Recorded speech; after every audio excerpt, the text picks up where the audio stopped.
Happy day 27. Y'all, today we're going to be talking about God is growing something in you. And I actually wrote about mom trying to start a garden and now successfully having a garden. And so who better to talk about this than my mom herself? I remember a time in my life where it was really whenever I was little, and I loved to eat apples, and I would love to eat them all the way down to where you could see the seeds, and I'd take the seeds and I would go and plant them. Well, the funny thing is I would plant them, every day in these different locations. However, I would not mark where I planted them. And so every day I would have to plant a new apple tree, except for I would never go back and water it because I never knew where I planted it. And I realized, this is kind of useless. I'm throwing seeds everywhere, but I'm not taking the time to actually grow them. I'm not taking the time to actually water them. And therefore, I'm never going to see an apple tree. And so there are things that God is doing in your life that He is wanting to grow in you, but it's going to take intentionality to actually not just sow the seed, but water the ground and see something grow. So I'm excited for mom, who has a thriving garden now that we get to eat from,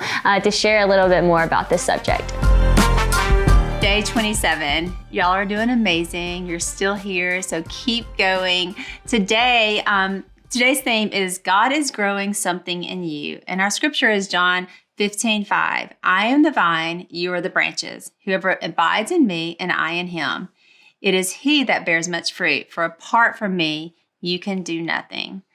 I love this one. Today is all about gardening. And so Willie and I love a garden. We have had gardens off and on throughout all of our married years. Some years more successful than others. Some years we don't yield anything, or maybe an odd potato or two. And some years it's bountiful and beautiful. And there's a piece of that is our part in it.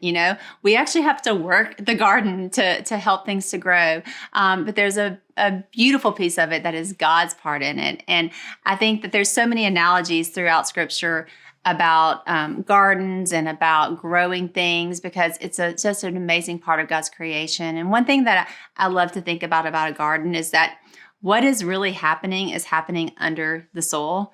What you see on top is the fruit of what happens underneath. And I think that's the same in our lives. What you see on the outside is a reflection of what is happening inside, what God is growing in you. So I hope you don't get discouraged if things aren't happening in your timeline or as fast as you want them to be. Because if you look at a garden, it takes time. It takes time for things to grow. It takes time for things to be nourished. It has to be nourished by the sun and the water and someone tending to it. And I think about God in our life as the gardener in our life. He's tending to us. He's caring for us. He's making sure that things are growing. He's giving us the nutrients and the seeds that we need to grow things in our life. But so much of it is happening underground. It's happening when those roots are digging deep in our lives, and so that other people might see the fruit of that. So I want to encourage you today to know that God is a kind gardener. He's a good gardener. He's taking care of you. He's tending you. But don't get discouraged when things aren't happening fast, because He is doing things in you that are underground that only later you'll be able to see the fruit of it.